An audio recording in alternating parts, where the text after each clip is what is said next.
12 ফেব্রুয়ারি কোনো না কোনো দল জিতবে, কোনো না কোনো দল হারবে। দামহীন ক্ষমতা চর্চা বাংলাদেশে আর চলবে না। সানবিট সব দিবে সামাল। সানবিট ম্যাজিক প্রেস ডিশওয়াশিং এর মাথা ঘোরানো সলিউশন। বিগত 16 বছরে তো ভোট দেওয়ার কোনো সুযোগই ছিল না, তো ভোটের ব্যাপারটা আমি অনেকটা ভুলতে বসেছি।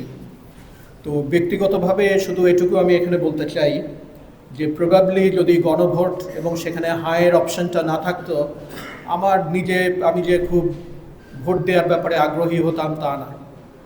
আমি ভোট দিতে যাব প্রধানত গণভোটে ভোটটি দিতেই যাব, এবং সেই সাথে বলি যে কেন যাব এই কারণে আমি মনে করি এটা রক্তের ঋণ। আমাদের হাজারো সন্তানের যে রক্ত, যেই রক্ত আজকে নতুন বাংলাদেশ তৈরি করার একটা সুযোগ আমাদের সামনে এনে দিয়েছে, the list we can do, তাদের কথা স্মরণ করে সবচেয়ে কম আমরা যেটুকু করতে পারি সেটা হচ্ছে গণভোটে যে একটা ভোট দিয়ে আসে।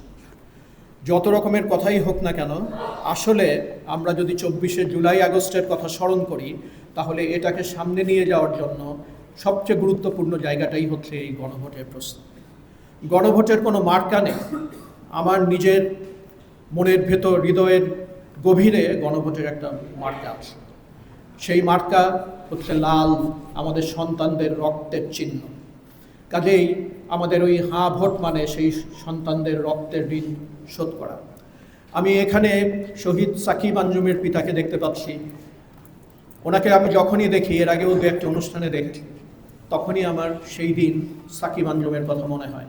বেলা 11টার ওয়েট গেটে হাজারো জনতা, একটি ছেলে এসে আমার হাতটা আঁকড়ে ধরে বলল, স্যার আমি প্রত্যেক দিন থাকি, আপনাকে দেখি, আমার নাম সাকিব আঞ্জুম।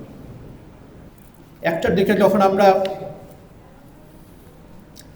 আমাদের সাহেব বাজারের দিকে চলা শুরু করি,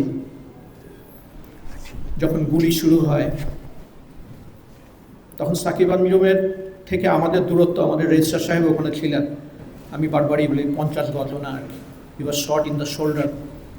বাড়ি ফিরে আসার পর আমরা যখন বেলা 3টা সাড়ে 3টার দিকে আবারও শাহ মখদুম কলেজের দিকে যাত্রা শুরু করি, আমরা শুনতে পেয়েছিলাম যে ওখানে আমাদের একজন শহীদ তখনও ওখানে আছে। কিছু দূর যাওয়ার পরে একটা ভ্যানে চাটাইয়ে ঢাকা, চাটাই সরিয়ে যখন ছেলেটার মুখ দেখলাম 11টার সময়, যেই ছেলেটির সাথে আমি হাত মিলিয়েছি, আমি তার পিতাকে দেখলে হাতে সে স্পর্শ এখনো অনুভব করি। সারা জীবন উইল ক্যারি দিস, এবং সারা জীবনের জন্যই আমাদের অঙ্গীকার যে এই রক্তকে আমরা বৃথা যেতে দিতে পারি না।